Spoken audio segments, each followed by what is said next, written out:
5 വർഷം മുമ്പ് കൊച്ചിയിൽ നടന്ന ഒരു സംഭവം ഉണ്ടായിരുന്നു. അതായത് ഒരാള് വെള്ളടിച്ച് ഓഫായിട്ട് മെട്രോയിൽ യാത്ര ചെയ്തു എന്നുള്ള തരത്തിൽ ഒരു വീഡിയോ ഒരു യുവാവ് എടുക്കുകയും അതങ്ങ് സോഷ്യൽ മീഡിയയിൽ ഇടുകയും പിന്നീട് കത്തി പടരുകയും സത്യം അറിഞ്ഞപ്പോഴും നമ്മളെല്ലാവരുടെയും മനസ്സ് ഭയങ്കരമായിട്ട് വിഷമിച്ചിരുന്നു. ഒന്നാമത്തെ കാര്യം, അയാൾക്ക് സംസാരിക്കാൻ കഴിവില്ല. രണ്ടാമത്തെ കാര്യം, കേൾവി ശക്തിയില്ല.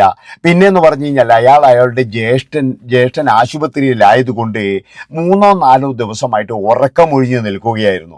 അങ്ങനെ വണ്ടിയിൽ കയറിയപ്പോൾ തന്നെ ഇയാൾ ഉറക്കം വന്നങ്ങ് ഉറങ്ങിപ്പോയി.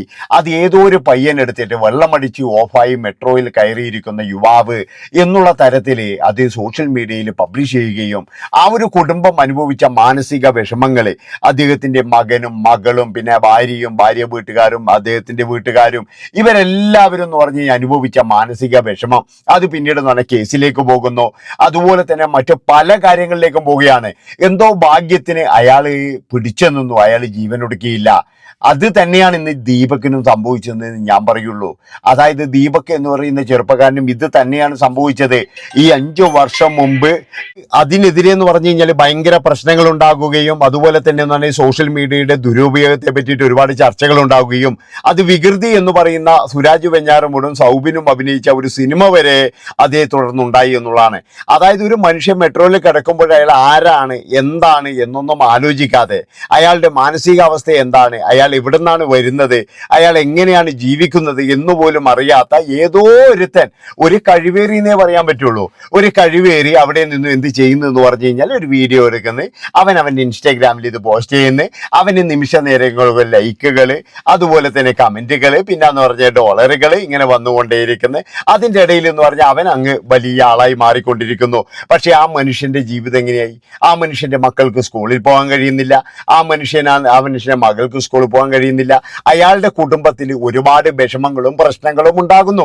അപ്പൊ ഇതൊന്നും അറിയാതെ മറ്റവൻ ഇങ്ങനെ സന്തോഷിച്ചുകൊണ്ടേയിരിക്കുന്നു. ഇദ്ദേഹത്തെ അറിയാത്ത പലരും, അതായത് ഈ ഒരു വ്യക്തിയെ അറിയില്ല, അയാളുടെ ജീവിതത്തെ അറിയില്ല, ഇതൊന്നും അറിയാതെ പലരും എന്ന് പറഞ്ഞാൽ അയാൾക്കെതിരെ ഇങ്ങനെ കമന്റുകൾ ഇട്ടുകൊണ്ടേയിരിക്കുന്നു. അങ്ങനെയുള്ള ഒരു സാഹചര്യം ഉണ്ടായിരുന്നു അന്ന്. പക്ഷേ എല്ലാ മാധ്യമങ്ങളും ചർച്ച ചെയ്യുകയും അയാൾ നിരപരാധിയാണ്, അയാളുടെ അവസ്ഥ ഇതാണെന്ന് മനസ്സിലാക്കി കൊടുക്കുകയും ചെയ്തു. അതുകൊണ്ടാണ് ഞാൻ പറയുന്നത്, ഇപ്പോഴും ഈ സ്ത്രീ ചെയ്തിരിക്കുന്ന കാര്യങ്ങൾ ഇവര് ഒരു പോസ്റ്റ് ഇട്ടു എന്നല്ലാതെ ഇവര് പിന്നീട് അതിന്റെ പുറകിൽ, അതായത് ഇയാൾ അങ്ങനെ എന്തെങ്കിലും ചെയ്തിരുന്നോ, ഇപ്പോഴല്ലേ വെളിച്ചത്ത് വരുന്നത്, ഇപ്പോഴല്ലേ പറയുന്നത് ഞാൻ എഡിറ്റ് ചെയ്തതാണ്, ഞാൻ ഈ വീഡിയോ 2 ഇതായിട്ട് ചെയ്തതാണ് എന്നൊക്കെ ഇപ്പോഴല്ലേ പറയുന്നത്. ആ വീഡിയോ കണ്ടിരിക്കുന്ന എല്ലാവർക്കും അറിയാം അയാൾ ഇങ്ങനെ ചെയ്തതല്ല, ഇതുപോലെ ചെയ്തതാണ്, എല്ലാവർക്കും അറിയാം. പക്ഷേ ആരും വിശ്വസിക്കത്തില്ല. ഒരു നിമിഷമെങ്കിലും എന്ന് പറഞ്ഞാൽ എല്ലാവരും ആ ഒരു ചെറുപ്പക്കാരനെ കുറ്റം പറഞ്ഞു.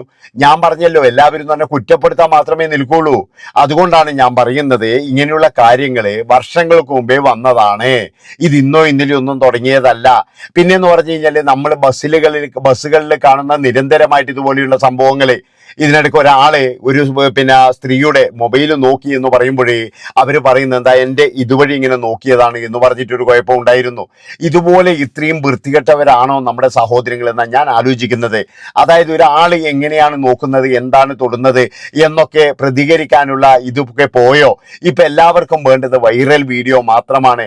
എല്ലാവർക്കും സോഷ്യൽ മീഡിയയിൽ ഇതിങ്ങനെ പങ്കുവെച്ച് കണ്ട് ആസ്വദിക്കുകയാണ് വേണ്ടത്. അല്ലാതെ എന്ന് പറഞ്ഞു കഴിഞ്ഞാൽ ഒരു കാര്യം ഒരാൾ ചെയ്തു കഴിഞ്ഞാൽ അയാൾക്കെതിരെ പ്രതികരിക്കാതെ ഇതുപോലെയുള്ള 4ാം കിട വീഡിയോ എടുത്ത് വിടുക, അത് വളരെ മോശം തന്നെയാണെന്ന് ഞാൻ പറയുള്ളൂ. ഇനി ഇതുണ്ടാകരുത്, ഇനി ഒരാളുടെ ജീവിതം ഇതുപോലെ പോകരുത്, അതേ എനിക്ക് വേണ്ടു, അല്ലാതെ വേറെ ഒന്നും വേണ്ട അവിടുന്ന്. ഇനി ഒരു കുടുംബം പോലും ഇതിൻ്റെ പേരിൽ സങ്കടപ്പെടാൻ പാടില്ല.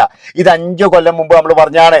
5 കൊല്ലം മുമ്പ് എന്ന് പറഞ്ഞു കഴിഞ്ഞാൽ ഇത് കൂട്ടത്തോടു കൂടിയുള്ള ഒരു ജീവനൊടുക്കൽ നമ്മൾ കേൾക്കേണ്ടി വരുമായിരുന്നു. സമൂഹം അപ്പോൾ ഇടപെട്ടത് കൊണ്ട് മാത്രമാണ് ആ മനുഷ്യനെ പറ്റി അറിയാവുന്ന എല്ലാവരും ഒരേ സ്വരത്തിൽ പറഞ്ഞു, ഇല്ലെങ്കിൽ അവിടെ ഒരു കൂട്ട മരണമാണ് ഉണ്ടാകുക.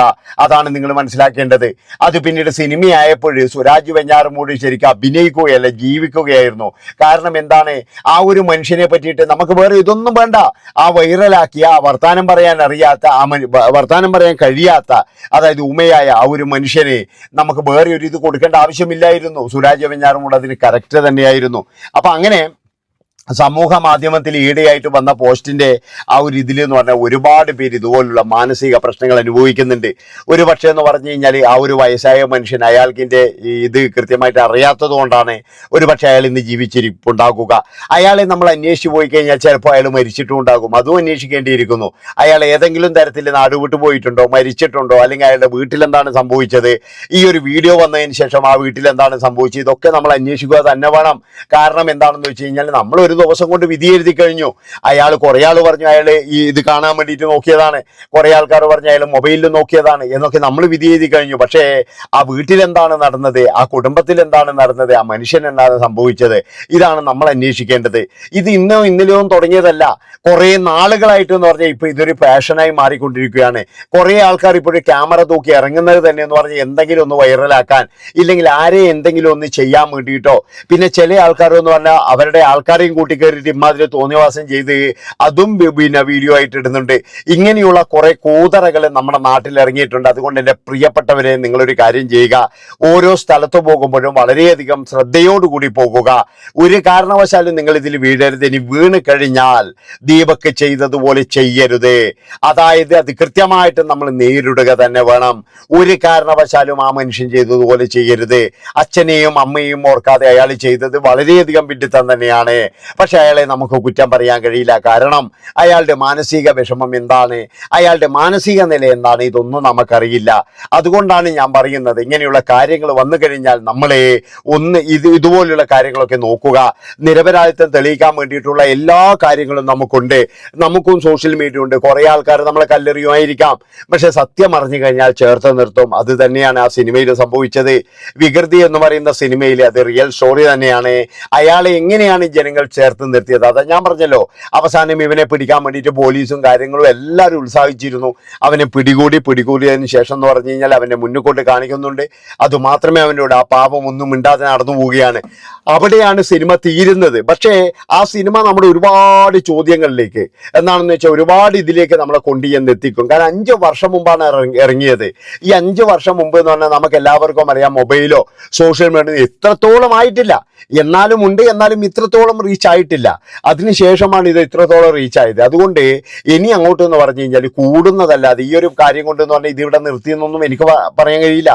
അതായത് ഇനിയിപ്പോൾ നാളെ വേറെ ആൾ വരും, ഇതിപ്പോഴിവിടെ നിർത്തി ഇനി നാളെ ഒന്നും ഉണ്ടാവില്ല എന്നൊന്നുമില്ല. നാളെ ആരെങ്കിലും ഇതുപോലെ മുട്ടാനോ മുട്ടിക്കാനോ ആയിട്ട് ശ്രമിക്കും. അങ്ങനെ അവരും ഇതുപോലെയുള്ള കാര്യങ്ങളുമായിട്ട് വരും. അങ്ങനെ അവരും ഇതിൻ്റെ ഒരു ഇതാകും എന്നാണ് എനിക്ക് പറയാനുള്ളത്. അതുകൊണ്ട് തന്നെ പ്രിയപ്പെട്ടവരെ, നിങ്ങൾ എല്ലാവരും ചെയ്യേണ്ട ഒരു കാര്യം വളരെയധികം സൂക്ഷിക്കണം. ഇന്നത്തെ കാലത്ത് നമ്മുടെ ജീവിതമാണ്. ഈ ജീവിതം എന്ന് പറഞ്ഞു കഴിഞ്ഞാൽ നമ്മൾ അതായത് സൂക്ഷ്മയോട് കൂടിയിട്ട് നടന്നില്ലെങ്കിൽ ഈ സ്ത്രീക്കൊന്നും സംഭവിക്കാനില്ല, ഈ വീഡിയോ പിടിച്ചവർക്കൊന്നും സംഭവിക്കാനില്ല. അവർക്കൊക്കെ എന്ന് പറഞ്ഞു കഴിഞ്ഞാൽ എന്താ പറയുക, എല്ലാ പരിരക്ഷയും കിട്ടും എന്നുള്ളത് പോലെയാണ്. അവരെയൊന്നും ആരൊന്നും ചെയ്യാനൊന്നും പോകുന്നില്ല. ഇപ്പോഴീ ദുഷ്ടയായ സ്ത്രീ, ഇവൾക്ക് ഒരുപാട് ശാപങ്ങൾ ഉണ്ടാകും. അതുകൊണ്ട് ഞാൻ പറയുന്നു, ഇതിനു മുന്നേയും ഇതുപോലെയുള്ള കാര്യങ്ങളൊക്കെ ചെയ്ത ആൾക്കാരോ ഇതൊക്കെ ഉണ്ടെങ്കിൽ കൃത്യമായിട്ട് അവരെ പറ്റിയിട്ടൊരു അന്വേഷണം നമ്മൾ നടത്തി നോക്കണം. നമ്മൾ ഒരുപാട് വീഡിയോസ് കണ്ടിട്ടുണ്ട്, അതൊക്കെ വൈറലായിട്ടുണ്ട്, അതൊക്കെ പല ഇതുമായിട്ടുണ്ട്. ഇനി അതൊക്കെ എഡിറ്റിംഗ് ആയിരുന്നോ? ഇൻ കേസ് അത് എഡിറ്റിംഗ് ആയിരുന്നോ? പല കേസുകളും നമ്മൾ കാണുന്നത് എഡിറ്റിംഗ് ആയിരുന്നോ? അതും ഒരു സംശയം തന്നെയാണ്.